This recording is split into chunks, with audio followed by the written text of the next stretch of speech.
नमस्कार, हिमाचल दस्तक में एक बार फिर आपका स्वागत है। मैं हूं आपके साथ मस्तराम डलैल। पेश करते हैं हिमाचल प्रदेश की प्रमुख खबरें। आरडीजी बंद होने के बाद हिमाचल प्रदेश में गंभीर आर्थिक संकट से जूझ रहे राज्य सरकार ने आज एक बड़ा फैसला लिया। सरकार ने सलाहकारों व अन्य को दिए गए कैबिनेट रैंक का समाप्त कर दिए। इसके अलावा 20% वेतन भत्तों को सितंबर 2026 तक डेफर्ड कर दिया, यानी कि इनके ये वेतन भत्ते सितंबर महीने तक अब रोक दिए जाएंगे। हालांकि सितंबर महीने के बाद डेफर्ड किए गए इन तमाम कैबिनेट रैंक जो हटा दिए गए हैं, इनके वेतन भत्ते सितंबर महीने के बाद जारी कर दिए जाएंगे। इस बारे आज सामान्य प्रशासन विभाग की तरफ से एक आदेश जारी कर स्पष्ट कर दिया कि सुक्खू सरकार में कैबिनेट रैंक दिए गए तमाम एडवाइजर, बोर्ड कॉर्पोरेशंस के चेयरमैन तथा अन्य जितने भी लोगों को कैबिनेट रैंक दिए गए हैं सिवाय मंत्रियों के, उनके सभी कैबिनेट रैंक समाप्त कर दिए जाएंगे। और सामान्य प्रशासन विभाग के आदेशों में कहा गया ये आदेश तुरंत प्रभाव से लागू होगा। सरकार के इस फैसले के बाद हिमाचल प्रदेश कांग्रेस के 3 विधायकों आर.एस. बाली, भवानी सिंह पठानिया तथा नंदलाल का कैबिनेट रैंक खत्म हो गया है। इसके अलावा फॉरेस्ट कारपोरेशन के वाइस चेयरमैन केर सिंह खाची का भी कैबिनेट रैंक वापस ले लिया गया है। मुख्यमंत्री के तीनों एडवाइजर को दिए गए कैबिनेट रैंक अब समाप्त कर दिए गए हैं। इस फहरिस्त में मुख्यमंत्री के political advisor Sunil Bittu, media advisor Naresh Chauhan तथा आईटी एडवाइजर गोकुल बुटेल के नाम शामिल है। यानी कि सरकार के इस फैसले के बाद 3 विधायकों, 1 वाइस चेयरमैन और तीनों मुख्यमंत्री के एडवाइजरों के कैबिनेट रैंक समाप्त कर दिए गए हैं। बजट सेशन से पहले मुख्यमंत्री सुखविंदर सिंह सुक्खू ने इस कदम के जरिए सभी को चौंका दिया।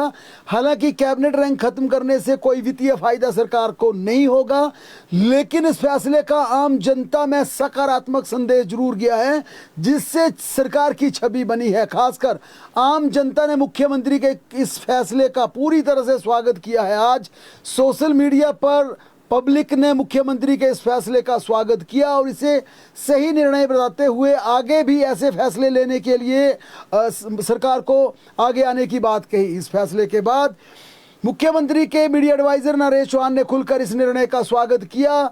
आर.एस. बाली ने भी इस निर्णय का स्वागत करते हुए कहा कि ये फैसला हिमाचल प्रदेश कांग्रेस विधायक दल की बैठक में ले लिया गया था और उन्होंने कहा कि इसमें बाकायदा मेरी और भवानी सिंह पठानिया दोनों की सहमति थी।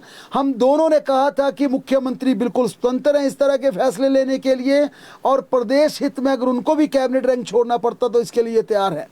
गोकुल बुटेल ने भी इस फैसले का स्वागत करते हुए कहा, उन्होंने कहा कि ये बिल्कुल सही फैसला है, सटीक फैसला है। लेकिन यहाँ पर बता दें कि गोकुल बुटेल हिमाचल प्रदेश सरकार में इकलौते ऐसे कैबिनेट रैंक के ऐसे ओहदेदार हैं जिन्होंने इस आर्थिक स्थिति के मद्देनजर पहले ही अपने सभी तरह के वेतन भत्ते और गाड़ियाँ छोड़ दी थी। वह सरकार से सिर्फ 1 रुपया प्रति माह वेतन ऑनरेरियम के रूप में ले रहे थे। अब इस फैसले के मायने समझने की कोशिश करें तो मुख्यमंत्री ने दरअसल अपने करीबी, जितने भी उन्होंने अपने 2, 3, 4 करीबी बनाए थे, उनके कैबिनेट रैंक समाप्त करके जनता में बड़ा संदेश दिया है। यहाँ पर केवल ना जनता में बड़ा संदेश दिया है बल्कि मुख्यमंत्री ने अब दूसरों पर भी सख्त फैसले लेने के लिए अपने हाथ खोल लिए हैं। क्योंकि अंदर खाते खबर ये चल रही है कि मुख्यमंत्री अब अपने सभी मंत्रियों और विधायकों के वेतन भत्तों में कटौती कर सकते हैं और ये फैसला हुआ। फिर भाजपा के विधायकों के वेतन भत्तों पर भी कैंची चलेगी। भाजपा के विधायकों के भी बाकायदा कटौती होगी, क्योंकि पहले अपने करीबियों पर कार्रवाई की और उसके बाद माना जा रहा है कि वो अपने कैबिनेट के मंत्रियों और सभी विधायकों के वेतन भत्ते आगामी आदेशों तक या फिर डेफर्ड कर सकते हैं या उनमें कटौती कर सकते हैं। क्योंकि आज जो फैसला लिया गया, कैबिनेट रैंक समाप्त किए गए हैं, उसमें वेतन भत्तों में कटौती नहीं हुई है बल्कि उन्हें डेफर्ड किया गया है। सितंबर महीने तक उन्हें डेफर्ड किया गया, यानी सितंबर महीने के बाद उन्हें दिया जा सकता है अगर प्रदेश की वित्तीय स्थिति ठीक हुई तो।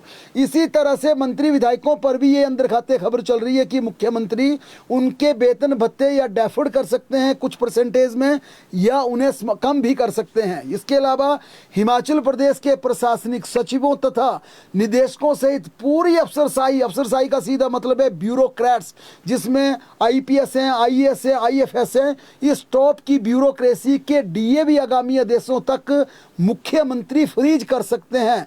और इसकी शुरुआत उन्होंने अपने करीबी नेताओं के कैबिनेट रैंक वापिस लेकर की है। बहरहाल इस पूरे मुद्दे को समझने की कोशिश की है। पहले मुख्यमंत्री ने अपने करीबी जितने भी यहाँ पर कैबिनेट रैंक के पदाधिकारी थे उन पर कार्रवाई की, उसके बाद नंबर आएगा मंत्री विधायकों का, और उसके बाद प्रदेश की टॉप ब्यूरोक्रेसी का नंबर आएगा, जो कि प्रशासनिक सचिव हैं, डायरेक्टर हैं, स्पेशल सेक्रेटरीज हैं, एडिशनल चीफ सेक्रेटरीज हैं, प्रिंसिपल सेक्रेटरी हैं, डीजीपी हैं, एडीजीपी हैं, एसपीज हैं, यानी कि डीसीज हैं। जो टॉप की हिमाचल की अफसरशाही है, जिसमें आईएएस, आईएफएस, आईपीएस आते हैं, उनके डीए आगामी आदेशों तक मुख्यमंत्री फ्रीज कर सकते हैं। इसकी पटकथा आज उन्होंने अपने करीबियों के कैबिनेट रैंक समाप्त करके यहाँ पर साफ लिख दी है।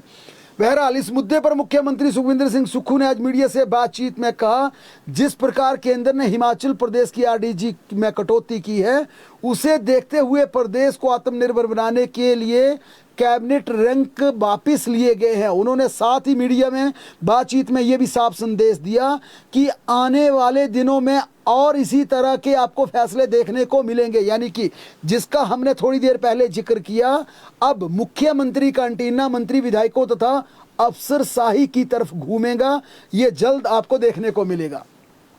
लेकिन इस पूरे मुद्दे पर विपक्ष की क्या नजर है, विपक्ष ने किस प्रकार से रिएक्ट किया, देखने वाली बात है।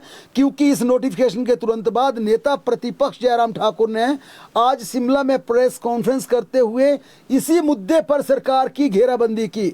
जयराम ठाकुर ने कहा कि मुख्यमंत्री ने अपने कैबिनेट रैंक के नेताओं का रैंक इसलिए वापस लिया क्योंकि केंद्रीय हाईकमान से कांग्रेस को लताड़ लगी थी। उन्होंने कहा कि दिल्ली में कांग्रेस के राष्ट्रीय अध्यक्ष मल्लिकार्जुन खड़गे और राहुल गांधी ने कांग्रेस सरकार को कैबिनेट रैंक के मुद्दे पर डांट की घुट्टी पिलाई थी। इसी कारण सरकार ने कैबिनेट रैंक वापस लेने का फैसला लिया। जयराम ठाकुर ने कहा कि सीएम के ओएसडी यहां तक कि पायलट में चलते हैं और नियमों का उल्लंघन कर पायलट में घूमते हैं, जो कि कायदे से नियमों के तहत उन्हें नहीं दी जा सकती। और ये तमाम खबरें दिल्ली तक पहुंची थी, जिसके बाद ये निर्णय लेना पड़ा। जयराम ठाकुर ने कहा कांग्रेस के एक बड़े नेता के खिलाफ विजिलेंस की शिकायत भी मुख्यमंत्री ने ही आगे भेजी थी, लेकिन आज तक उस पर लोग आरटीआई विजिलेंस ना मांगे, इसलिए सरकार ने विजिलेंस को ही आरटीआई के दायरे से बाहर कर दिया। जयराम ठाकुर ने यह भी कहा कि आरटीआई एक्ट उनके ही समय के प्रधानमंत्री स्वर्गीय डॉक्टर मनमोहन सिंह ने बनाया था, लेकिन मौजूदा प्रदेश सरकार ने उसी एक्ट की धज्जियां उड़ा दी हैं।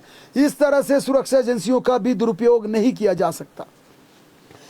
उधर हिमाचल प्रदेश में थर्ड फ्रंट की संभावनाओं पर मंत्री विक्रमादित्य सिंह ने जबरदस्त चुटकी लेते हुए कहा कि लोकतंत्र में बेशक सभी को निर्णय लेने का अपना स्वतंत्र अधिकार है और हर कोई ऐसे निर्णय लेने के लिए बिल्कुल स्वतंत्र है।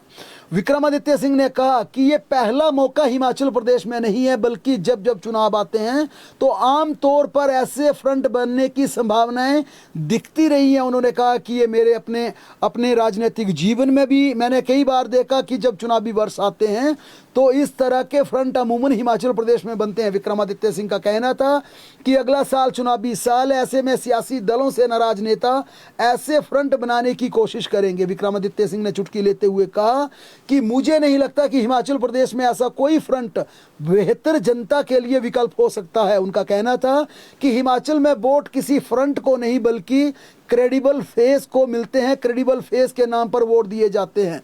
विक्रमादित्य सिंह ने यह भी कहा कि फ्रंट की बजाय हिमाचल प्रदेश के लोग विश्वसनीयता को, क्रेडिबिलिटी को तवज्जो देते हैं और इसके लिए विश्वसनीय चेहरा होना जरूरी है, क्रेडिबल फेस होना जरूरी है, तभी जनता से वोट लिए जा सकते हैं। मुख्यमंत्री सुखविंदर सिंह सुक्खू ने आज उच्च शिक्षा में सुधारों पर आयोजित एक दिवसीय प्रधानाचार्य सम्मेलन की अध्यक्षता की। इस दौरान मुख्यमंत्री ने कहा कि वित्तीय चुनौतियों के बावजूद शिक्षा और स्वास्थ्य क्षेत्रों में बजट में कोई कटौती नहीं की जाएगी। उन्होंने ये भी कहा कि विज्ञान, वाणिज्य और ललित कला जैसे विशेष महाविद्यालय खोलने पर बल दिया जाएगा। उन्होंने कहा सहायक प्राध्यापकों के 400 और जूनियर सहायक प्राध्यापकों के 400 पदों को भरने की प्रक्रिया को सरकार ने तेज कर दिया है। मुख्यमंत्री ने कहा कॉलेज में न्यू एज के पाठ्यक्रम और अतिरिक्त भाषा कार्यक्रम शुरू किए जाएंगे ताकि विद्यार्थियों को रोजगार प्राप्त की क्षमता बढ़ सके।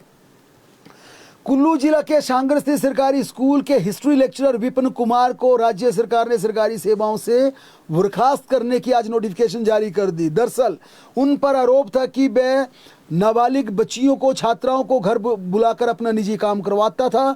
इसके अलावा आरोप था कि शिक्षक ने एक स्कूली छात्रा के साथ छेड़छाड़ भी की थी। शिक्षा निदेशालय की जांच और शिक्षक पर छात्रों के साथ जातिगत भेदभाव करने का भी खुलासा हुआ। ऐसे में पुलिस की इन्वेस्टिगेशन और विद्यालय की जांच कमेटी की रिपोर्ट के आधार पर आरोपी शिक्षक को दोषी मानते हुए सरकारी सेवाओं से डायरेक्टरेट ने बर्खास्त कर दिया है।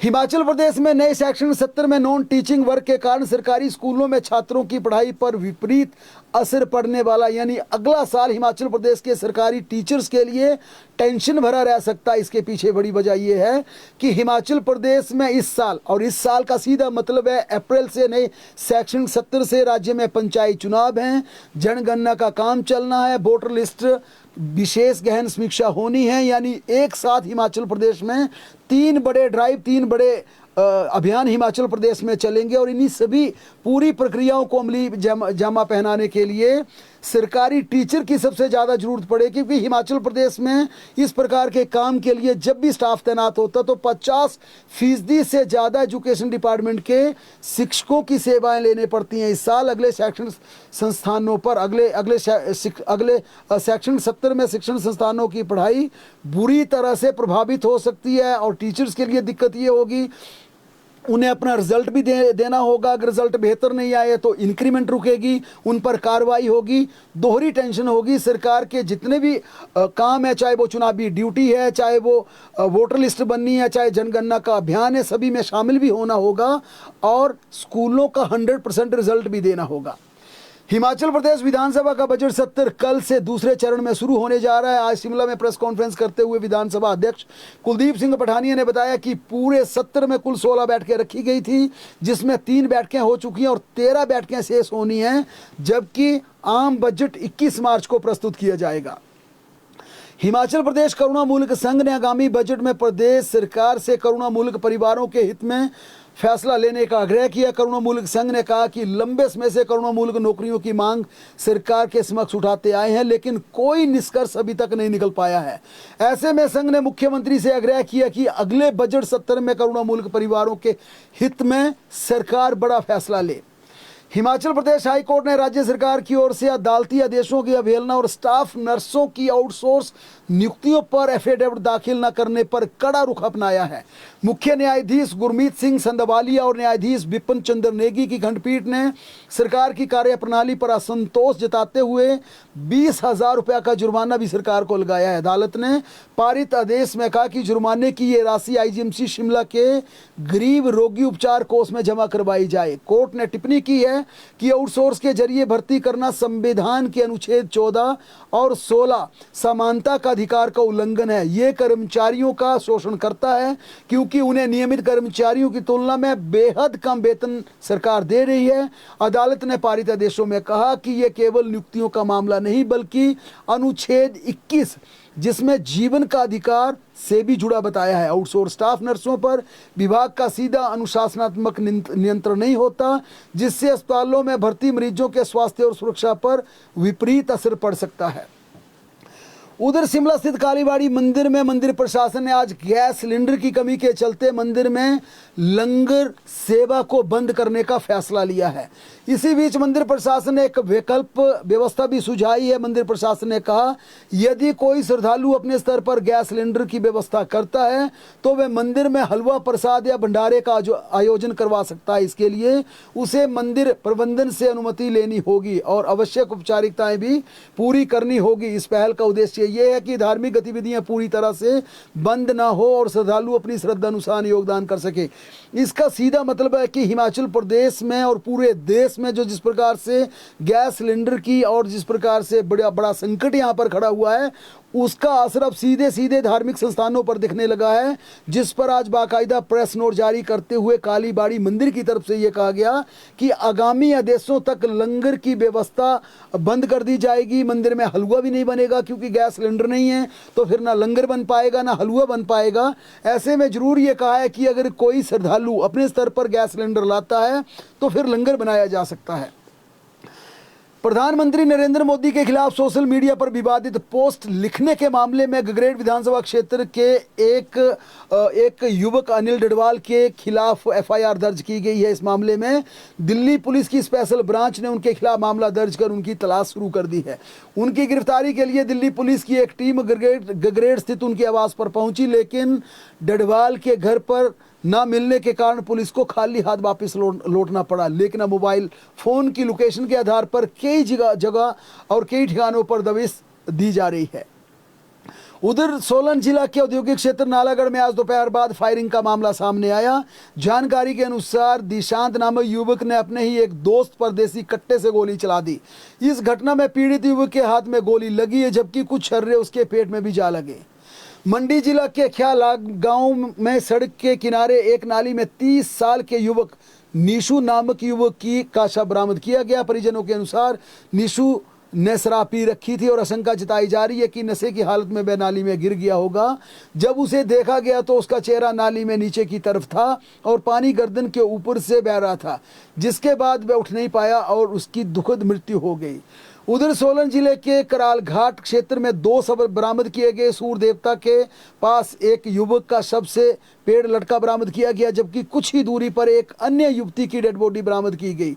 इनमें सोलन कुमार हट्टी की 21 साल के कर्ण और बुश बिहार देवघाट की यशिका लामा के शव शामिल हैं। मौसम की बात करें तो हिमाचल प्रदेश में कल से फिर भारी बारिश, आंधी, ओलावृष्टि व बर्फबारी शुरू हो जाएगी।